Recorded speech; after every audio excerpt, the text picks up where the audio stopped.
प्रहलाद जी के साथ ये कड़ी आरंभ करते हैं। बड़ी बात थी कि उस दौर में 82 में आपको सरकारी नौकरी के लिए आप एलिजिबल हो गए थे और फिर भी आपने सार्वजनिक जीवन को चुना। मुझे लगता है कि यही ताकत होती है विचार की। अन्याय के खिलाफ लड़ना है तो अगर मैं समझौता करता तो नौकरी करना मेरे लिए ठीक था, और इसलिए और जबकि मुझे मालूम था कि जिस जगह मैं पैदा हुआ हूँ वहाँ मैं पार्षद भी नहीं बन सकता था, और जहाँ पर मेरा विधानसभा क्षेत्र था वो आरक्षित था, लोकसभा क्षेत्र भी आरक्षित, और इसलिए मेरी राजनीति में वहाँ से हटकर ही मुझे चुनाव लड़ने का मौका मिला। तो भविष्य चुनावी रहा, और हम लोग कभी सोचते नहीं थे कि हम सांसद विधायक बनेंगे। ये बात मैं आपको स्पष्ट कर दूं, उसमें शिवराज जी भी शामिल है। हम चारों पांचों लोग बैठते थे, हम लोगों के मन में कभी नहीं आया कि हम लोग सांसद विधायक बनेंगे, पर एक भी नहीं बचा जो ना बनाओ। तो मुझे लगता है कि हमें अपेक्षा नहीं करनी चाहिए। राजनीतिक यात्रा विचार की यात्रा है, हमें तय करना चाहिए कि हमें कैसे चलना। मेरे परम पूज्य शिवासी जी ने एक बात कही, शायद वो आपके लिए जल्दी समझ में आएगी। उन्होंने कहा कि मैंने बहुत एक बार खींच गया था कि मैं क्या करूं, बहुत बड़ी बड़ी बातें लोग करते हैं लेकिन वैसा होता नहीं है। तो उन्होंने कहा कि राजनीति व्यवहार और व्यापार में नहीं होनी चाहिए। अगर राजनीति व्यवहार में होगी तो न्याय नहीं हो सकता, आप न्याय नहीं कर पाएंगे। अगर राजनीति व्यापार में हुई तो फिर आप परोपकार नहीं कर पाएंगे, आप हित देखते रहेंगे। तो मुझे लगता है कि बेसिक्स तो हमारे पास बहुत है। भर्तरी को पढ़िए, चाणक्य को पढ़िए, बहुत जगह है, लेकिन पहले पढ़िए और जो रास्ता ठीक लगे फिर उस पर चलिए। गीता भी हमारी यही कहती है कि कर्म की तरफ ही आपका पूरा ध्यान हो। मैंने एक इंटरव्यू किया प्रहलाद जी गीत सेठी जो 7 बार के वर्ल्ड चैंपियन हैं, उनसे मैंने पूछा जैसा हम पत्रकार पूछते हैं चुभते हुए सवाल। मैंने कहा सचिन तेंदुलकर के एक छक्के पे लाखों रुपए, आप 7 बार के बिलियर्ड चैंपियन हैं, आपके बारे में लोग बहुत जानते भी नहीं हैं। उन्होंने कहा शरद जी मैं अगर ये सोचने लगूंगा तो मेरे हाथ कांपेंगे बिलियर्ड टेबल पे, और मैं जो काम कर रहा हूं वो भी नहीं कर पाऊंगा। तो कर्म करना है। सचिन भी छक्का इसलिए नहीं मारते हैं कि उनको 10 लाख रुपए मिल जाएंगे उस छक्के से। कर्म करिए, ये बहुत सुंदर मैसेज है। प्रहलाद जी, मैं जब इन युवाओं से बात करता हूँ, ये मध्य प्रदेश के अलग अलग हिस्सों से आए हुए हैं, और जैसा मैं खुद को भी देखता हूँ और आपको भी देखता हूँ कि हम एक मध्यम वर्गीय परिवार, निम्न मध्यम वर्गीय परिवार से हमने सफ़र शुरू किया, और हम बहुत डरते हैं। मैं भी बहुत डरता था। मुझे लगता था जीवन आगे क्या होगा, मैं अपने पिताजी को क्या मुंह दिखा पाऊंगा, क्या मैं उनकी अपेक्षाओं की कसौटी पे खरा उतरूंगा। फिर मुझे इन प्रश्नों के उत्तर मिले, कड़ी मेहनत में, एक्सपेक्टेशन ना करें। आप और ग्रामीण पृष्ठभूमि से निकले, एक ऐसे परिवार से निकले, लेकिन आपके व्यक्तित्व में जो प्रखरता रही, आज ये बच्चे मोटिवेशनल गुरु को सुनते हैं, अच्छी बात है, उसमें कोई बुराई नहीं है, लेकिन ये सब जानना चाहते हैं। इनमें से कुछ अंग्रेजी ठीक से नहीं बोल पाते होंगे, कुछ हिंदी में भी समस्या होगी, कुछ को लगता है मेरी नाक टेढ़ी है थोड़ी सी, कुछ को लगता होगा मेरी हाइट अगर थोड़ी प्रहलाद जी जैसी हो जाती तो मैं बहुत ही प्रभावशाली हो जाता। लेकिन क्या सफलता के लिए क्या चाहिए? आखिर आज आप इतने बड़े पद पर हैं, प्रधानमंत्री से रूबरू होते हैं, ये बच्चे आपसे जरूर सुनना चाहेंगे कि सफलता के लिए व्यक्ति के व्यक्तित्व में क्या होना चाहिए।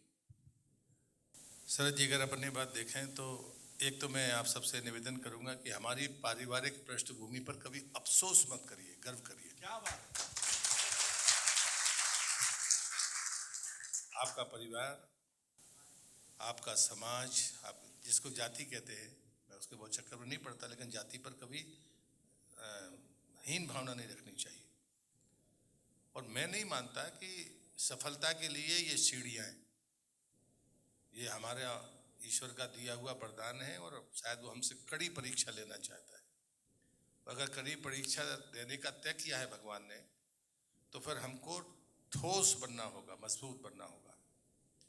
और इसलिए मेरे गुरुदेव ने मुझे एक वाणी है उनकी, शिवावसी जी की, उन्होंने मुझसे कहा था कि संकल्प में विकल्प नहीं होता, संकल्प में विकल्प नहीं होता, और साथ में चेतावनी दी, यदि संकल्प में विकल्प खोजा गया तो महानतम कार्य रुक जाएंगे। जो लोग आर्थिक रूप से कमजोर हैं, या जो शरीर को मानते हैं कि साहब मैं उसके जैसा मजबूत नहीं हूँ, मैं उनसे विनती करूंगा, ईश्वर ने आपको कठिन परीक्षा में झोंका है, आप पात्र व्यक्ति, आपको बाकी की नकल नहीं करनी है, जो पहले से समर्थ है तो वो तो समर्थ ही है, तो हमें उसकी नकल करके हमें जल्दी आत्महत्या के रास्ते पर नहीं जाना चाहिए। हमको बराबरी का दर्जा मिले ये तो ठीक है, लेकिन उस फ्रेमवर्क में हमें जीवन की आदत नहीं डालनी चाहिए। शरद जी जो बात कह रहे थे और मैं कह रहा था, मैंने जीवन में सिर्फ एक बात की चिंता की कि मैं अपयश का भागीदार ना बनूं। फूंक से रहना ठीक, मेरे पास में धन नहीं होता था तो मैं इतना ही करता था कि, मगर ऐसा नहीं था कि मैं पैसे बचा के करता था, मगर मेरे पास 1000 रुपये हैं और 1000 रुपये किसी ने 10 लोग आए और खर्च हुए तो पूरे 1000 खत्म, लेकिन उधारी नहीं लेना, फिर 5 दिन फाके मस्ती में काटना। तो मुझे लगता है कि ये कोई बुरा नहीं है, हम कंजूस भी नहीं है लेकिन हम लालची भी नहीं है, हमारे संयम को कोई बिगाड़ नहीं सकता। हमें इसकी चिंता जरूर करनी चाहिए कि हम अच्छा करें, ना कर पाए तो ठीक है, किसी दूसरे का बुरा नहीं करेंगे, हम बाकी चीजें करेंगे लेकिन मुझ पर दाग नहीं लगेगा। मैं अगर किसी चीज पर गर्व करता हूँ, मंत्री तो मैं पहले भी था, अभी भी हूँ, कल नहीं रहूंगा, इससे कोई फर्क नहीं पड़ता, लेकिन अगर मैं निष्कलंक हूँ, ये मेरी पूर्वजों की पुण्याई है, मैं इसको सफलता मानता हूँ। बहुत बहुत सुंदर उत्तर हमको मिला है। और आप सब हमारी परंपरा से एक कहावत को, जो अंग्रेजी में भी है, आप सब जानते हैं उसको, कि धन गया तो कुछ भी नहीं गया, स्वास्थ्य गया तो कुछ गया, और चरित्र गया तो सब कुछ गया, एवरीथिंग इज लॉस्ट। और बहुत सुंदर बात इन्होंने कही है कि there is no alternative in commitments. प्रतिबद्धता का, संकल्प का कोई विकल्प नहीं है। अगर आपने तय किया है कि आपको बढ़िया इंजीनियर होना है तो ये आपका संकल्प है, और इसके लिए आपको जो कुछ करना, नो स्टोन अनटर्न्ड, कोई भी आप कोर कसर मत छोड़िए। और आपसे पहले भी बात हुई तो मैंने कहा है कि 2 जोड़ी आंखें, एक मम्मी की एक पापा की, अपने साथ हमेशा रखिए। आप कभी डेविएट नहीं होंगे, कभी रास्ता नहीं भटकेंगे। वो 2 जोड़ी आंखें मम्मी पापा की आपको हमेशा कहेंगी कि बेटा तुम बढ़िया कर रहे हो, बिटिया तुम बढ़िया कर रही हो। मैं आपको एक उदाहरण बताता हूँ, सर जी तो देखते हैं, मैं 4थी जगह से सांसद हूँ, 8 लोकसभा के चुनाव लड़ लिए, एक नहीं लड़ा, नहीं तो 9 हो जाते। लेकिन मैं जहाँ भी बाहर, चूंकि बाहर ही लड़ना पड़ता है, घर में तो जो चुनाव लड़ने मिला नहीं, मैं एक शर्त रखता हूँ कि मैं बाकी समय आपके साथ हूँ, त्यौहार में अपने माता पिता के साथ मनाऊँ। और कभी भी आपने मुझे किसी त्यौहार में कहीं और नहीं देखा होगा, मुझे अपने गांव में देखा होगा। अगर मेरी कोई देखता होगा तो मुझे लगता है कि ये हमारा कमिटमेंट होना चाहिए। और पद तो आते जाते रहते हैं, लेकिन संबंधों में जो आपके आदरणीय हैं वो आदरणीय रहेंगे, ये ध्यान में रखना चाहिए, बहुत महत्वपूर्ण बात होती है। प्रहलाद जी, ये बड़ा कठिन होता है, बड़ा चुनौतीपूर्ण होता है कि आप जो भी काम करते हैं, जैसे मैं भी सोचता हूँ कि जर्नलिज्म के अलावा भी एक ज़िंदगी तो है, और वो ज़िंदगी, अगर मुझे लिखने का शौक़ है तो शायद मैं फिल्म की पटकथा भी लिख सकता हूँ, लेकिन ऐसा मैं सोचता ही रहता हूँ। आपने उसको किया भी है अपने जीवन में, आपने राजनीति में युवा अवस्था में, अभी भी आप युवा ही हैं, मुझसे ज़्यादा फिट हैं आप, क्योंकि मैं इनके साथ पैदल चला तो मुझे समझ में आ गया कि, क्योंकि ये तो बड़े सहज रूप से चले जा रहे थे और मैं इनके साथ चल रहा था। गांधी जी के बुंदेलखंड में गांधी जी का एक गांव है, जहाँ गांव मतलब जहाँ आए थे, उस गांव में वो 1930 के आसपास। तो मैं इनके साथ चलूं, ये ताज़े गुलाब की तरह चेहरा, और मैं थोड़ी देर में, मैं और मेरे कैमरामैन को मालूम पड़ गया कि हम शहरी बाबू लोग हैं, बस दिखते बड़े अच्छे हैं कोट वोट में, लेकिन फिटनेस के मामले में गड़बड़ है मामला। तो आपने नर्मदा परिक्रमा कर डाली और अध्यात्म को भी परम पूज्य गुरु जी के माध्यम से आपने समझा। तो ये साधना आसान नहीं है कि राजनीति की धारा में चलते चलते, बहते बहते अचानक एक अलग मार्ग की तरफ मुड़ गए। उस अनुभव को भी हम जानना चाहेंगे युवा मित्रों के साथ। नहीं, मुझे लगता है कि राजनीति का जो बीच का कालखंड रहा है, जिसने सबके मन में निराशा पैदा की, 2014 के पहले अगर हम 6 महीने पहले देखें तो सब पर उंगलियां थी, पार्टी के प्रति निराशा, राजनेताओं के प्रति निराशा, क्योंकि जो किया था उसका परिणाम दिख रहा था। मुझे लगता है, लेकिन जो अध्ययन की बात आपने कही है, आज ही मुझे गिरिजन सिंह जी कह रहे थे, मैं देखता हूँ जैसे हमारे गृह मंत्री हैं, वो सप्ताह में एक दिन उनके पढ़ने का दिन तय है, बाकी कोई काम नहीं करते। प्रधानमंत्री 2 दिन ऐसा करते हैं। तो मुझे लगता है कि वो जो मैं एक बात कहता हूँ जीवन में, बाकी लोगों से भी कहता हूँ कि जो अव्यवस्थित है उसके पास समय की कमी है, लेकिन जो व्यवस्थित है उसके पास समय की कोई कमी नहीं। वो जब चाहे जैसे चाहे अपनी चीज़ों को कर सकता है। जैसे मैंने आपसे कहा मेरे पास में पैसा नहीं था तो मैं रोटी नहीं खाऊंगा तो मैं मरूंगा नहीं, एक टाइम खाऊंगा। और मैंने 19 साल एक टाइम खाया। तो क्योंकि हमारे जो साथ में बच्चे थे जिनको हम हॉस्टल से लेकर आ गए थे, उन 11 बच्चों को हम लोगों ने ले तो आए, वो धर्मांतरण का मामला था, बाद में रखा तो एक टाइम हम खाते थे और एक टाइम उनको देते थे। मैं सेकंड ईयर में था।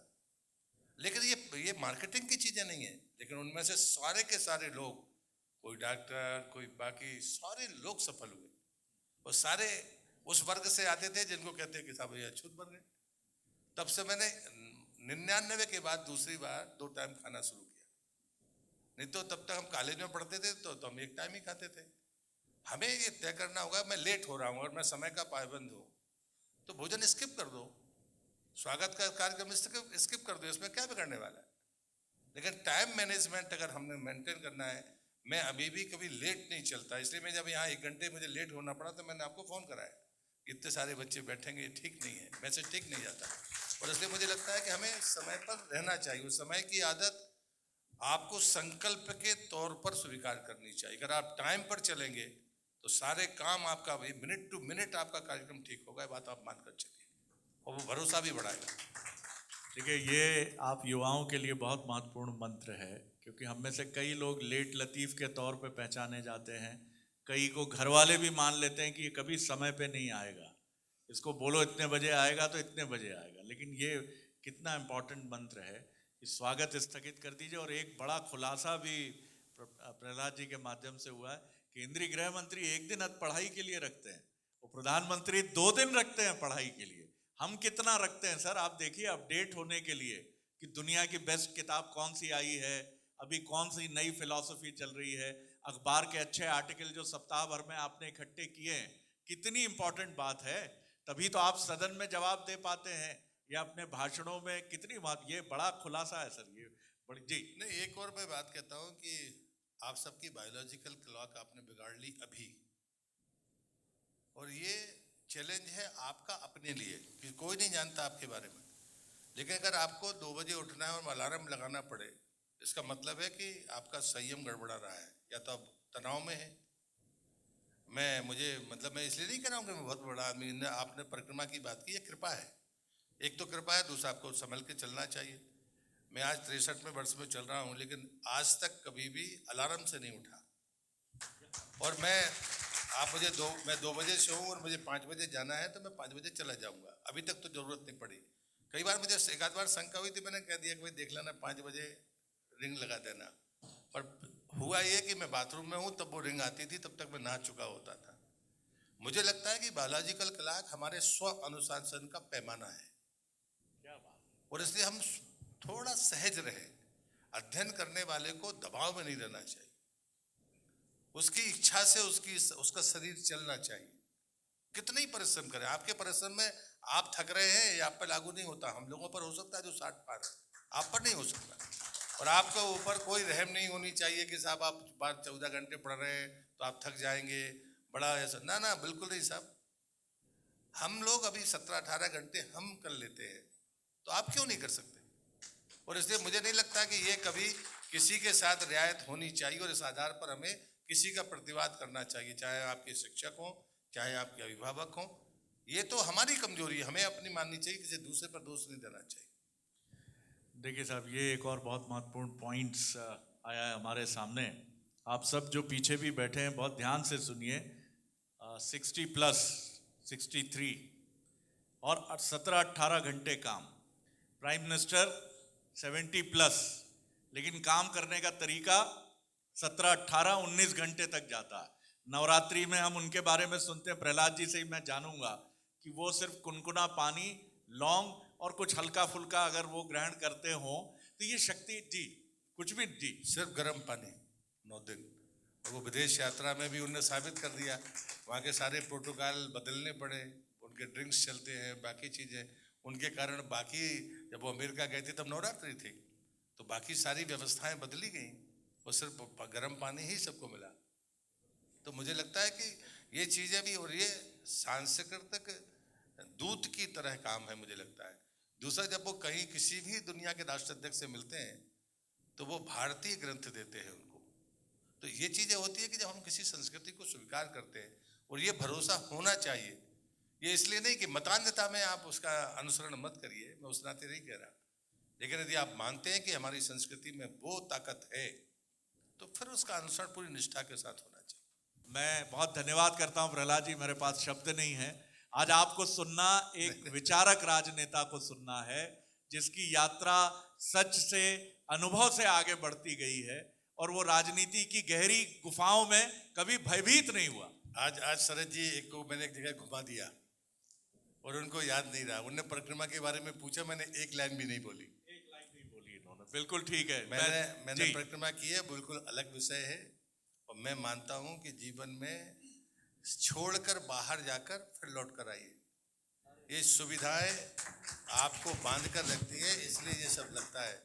जब मैंने परिक्रमा की थी तो मैंने इसलिए की थी, मैं आपको बता दूं, मैं भर्तरी को पढ़ता था, और भर्तरी कहते थे कि जिसके हस्ताक्षर से सार्वजनिक धन निकलता है, अगर उसने बेईमानी की तो समाज तो भोगेगा ही, उसकी औलाद अवश्यम भावी भोगेगी।